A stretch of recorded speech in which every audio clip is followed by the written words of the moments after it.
ED का भी नारा चल रहा है। केजरीवाल, सोरेन तो झांकी है, पूरा चिंदी अलायंस अभी बाकी है। न्याय यात्रा कर रहे हैं ना कुछ लोग, कुछ दिनों में कांग्रेस खोजो यात्रा करेंगे ये लोग, ठीक है। इसके हिसाब से चील कौओं को रोजगार नहीं मिल रहा है, इसके हिसाब से ये कन्याकुमारी से लेकर कश्मीर तक चला जाता है, इसको कितने किलोमीटर चला ये भी नहीं पता इसको। राहुल गांधी से बड़ा राहु कांग्रेस के लिए कोई है ही नहीं, और उसके बावजूद लोग उसका समर्थन कर रहे हैं। मोटा भाई ने तो बोल भी दिया कि भैया सीए आने वाला है, तुम चाहे कुछ भी कर लो, 2024 इलेक्शन से पहले सीए आएगा। तभी तो एक बार विरोध हुआ था, फिर से हो जाएगा, फिर से विरोध होगा तो इस बार फिर मोटा मोटा घुसेगा भी। तो भैया इनका इलाज पढ़ाई लिखाई नहीं है, इनको आपको डंडे से ही सही करना पड़ेगा। इनको आप कितना भी पढ़ा लो, ये लास्ट में फोड़ना बॉमी है। ये जब तक पंचर बनाएंगे तब तक ही अपने लेवल में रहेंगे। जैसे इनको पंचर बनाने से बैठा के और अपने आईएएस और आईपीएस बना लिया ना, तो भैया तो फिर तो भारत का बेड़ा गर्क है। ये देश किसी के बाप का नहीं, राम का है। जिस तरीके से बीजेपी का नारा है ना, अब की बार 400 पार, उसी तरीके से ईडी का भी नारा चल रहा है। केजरीवाल, सोरेन तो झांकी है, पूरा चिंदी अलायंस अभी बाकी है। तो धीरे धीरे सबकी बारी आएगी। और जो आप बात कर रहे थे ना मजार तोड़ने की या जो भी करने की, उसके पीछे हम हिंदू ही रिस्पॉन्सिबल है सर। हम ही चुप रहते हैं। वो लोगों ने बांग्लादेशी को अंदर कर लिया, हम उनको नहीं निकाल पाए, लेकिन उन्होंने कश्मीरी हिंदू को निकाल दिया। हम कश्मीरी हिंदू नहीं बसा पाए अभी तक, लेकिन उन्होंने रोहिंग्या को बसा दिया।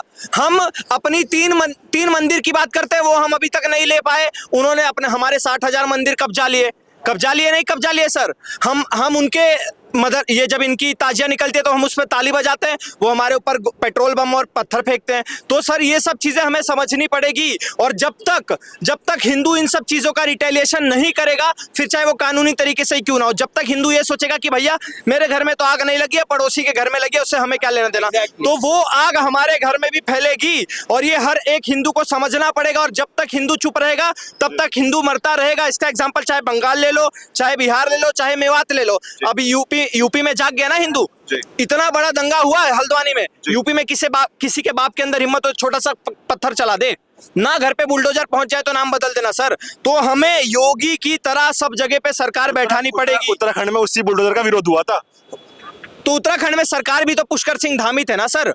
और इस जगह पे मैं पूरी गलती पुष्कर सिंह धामी की ही मानूंगा। सरकार कैसी सरकार है भैया, तुम्हारे हाथ में सारा तंत्र है, तुम पत्थर खा के चले आए। शूट एंड साइड का ऑर्डर जो दिया तुमने, वो पहले ही दे देते, पहले ही पूरे तैयारी के साथ गए होते। और अभी जिससे पूछोगे ना, ये जितने भी मौलाना बैठे हैं वो बोलेंगे नोटिस आया नहीं था, बिना नोटिस का डायरेक्टली बुलडोजर भेज दिया। अरे तुम्हारे घर पे नोटिस नहीं आता तो तुमने इतने सारे पत्थर और पेट्रोल बम कहां से जमा कर लिए?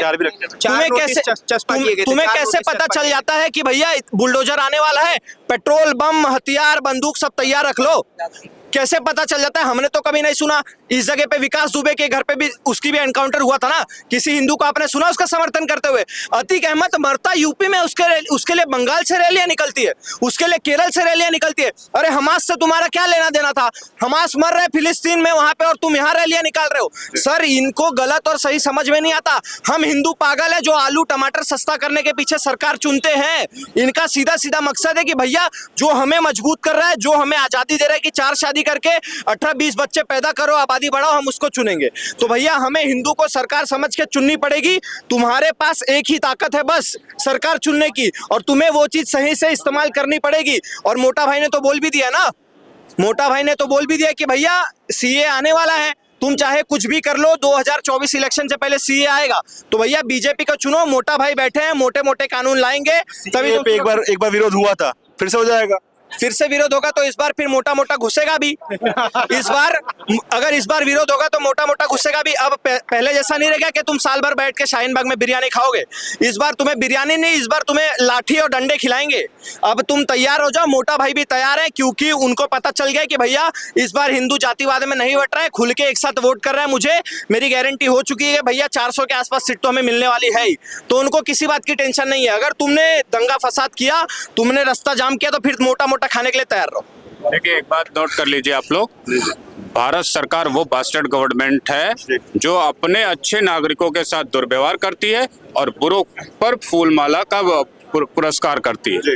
हिंदू समाज ना कभी आतंकवादी बना, ना पत्थर चलाया, ना गोली चलाया, ना दंगा किया, लेकिन उसके सारे मठ मंदिर पर कब्जा किसका है? भारत सरकार का है। जो आतंकवादी संगठन है उस पे सिर्फ 5 साल का बैन, जो धार्मिक संगठन है उस पे 70 साल से 75 साल से सरकारी नियंत्रण कब्जा है उसमें कांग्रेस ही लूटमार कर रहा है, भाजपा ही कर रहा है, एवरीबडी इज इन्वॉल्वमेंट, कोई गवर्नमेंट नहीं, कोई सरकार नहीं जो इस तरीके की गतिविधियों में शामिल ना हो। तो अपने अच्छे नागरिकों के साथ बुरा व्यवहार और बुरे के साथ फूलमाला वाला जो व्यवहार हमारे देश के नेताओं ने करना सीखा, उसका दुष्परिणाम है कि आपको हल्द्वानी में यहाँ वहाँ जहाँ था दंगों की मार झेलनी पड़ती। यदि आपको गवर्नमेंट चाहिए तो जस्टिफाइड गवर्नमेंट, योगी आदित्यनाथ से कुछ सीख लीजिए, उसके बुलडोजर से सीख लीजिए।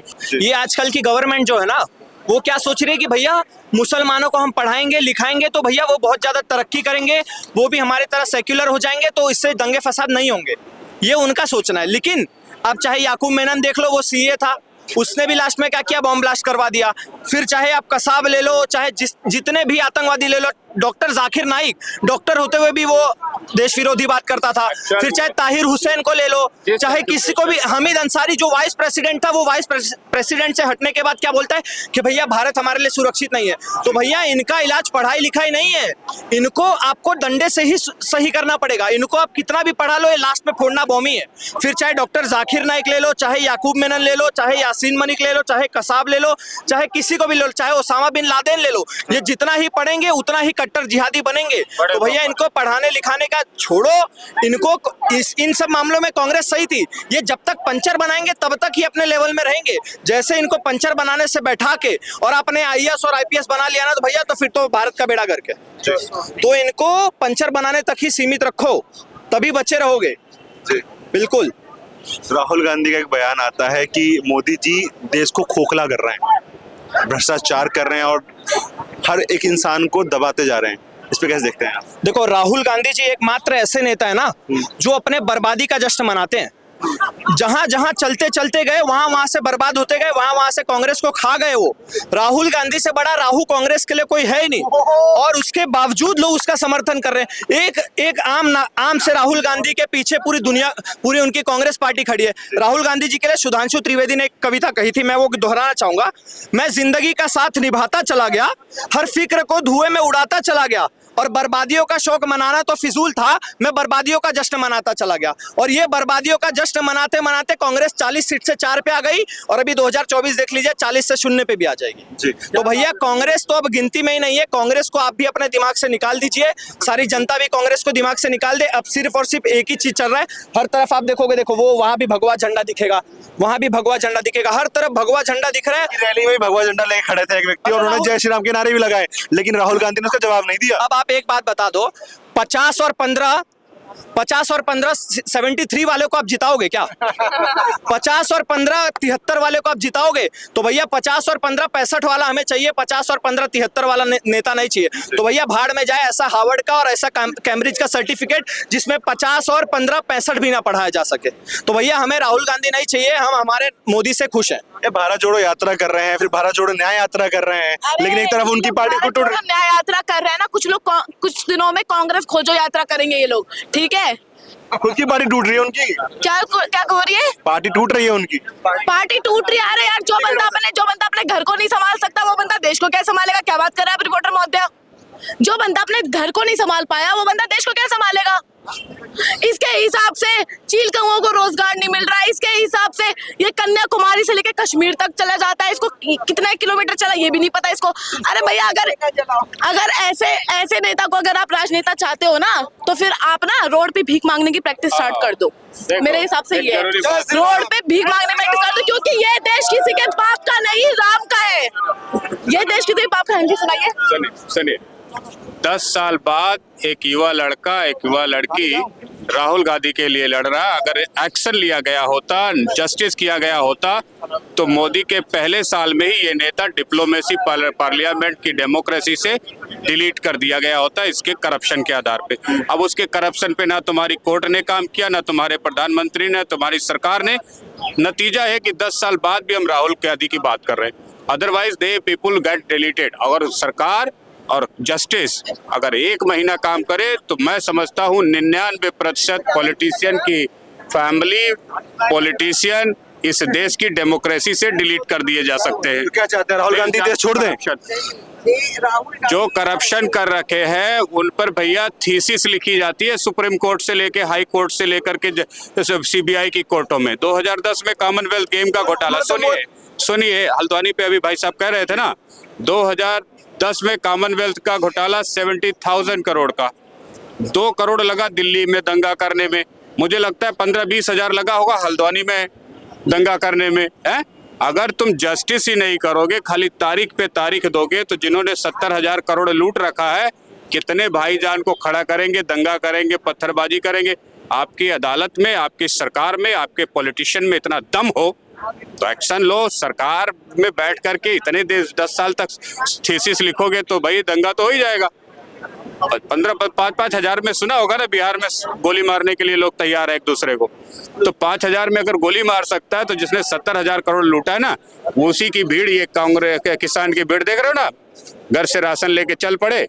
तो भैया जब 70,000 करोड़ वाले पे तुम कार्रवाई नहीं करोगे, जुडिशरी तुम्हारे यहाँ काम नहीं करेगी, पॉलिटिशियन में दम नहीं कि जुडिशरी को कह सके जस्टिस कर, ये नाटक नौटंकी नहीं चलेगी। देश चलेगा तो जस्टिस से चलेगा। योगी आदित्यनाथ ने पूरा उत्तर प्रदेश शांत कर दिया। क्या कर दिया बताओ मुझे? सुनिए, योगी आदित्यनाथ ने सिर्फ नालायक जुडिशरी में बैठे जस्टिसों का काम अपने हाथ में लेके सड़क पे उसको पूरा किया। नतीजा पूरा उत्तर प्रदेश शांत हुआ। 7 रथों पे बैठ के उत्तर प्रदेश स्पीड में घूम रहा है, पूरी दुनिया में डंका बज रहा है उत्तर प्रदेश का।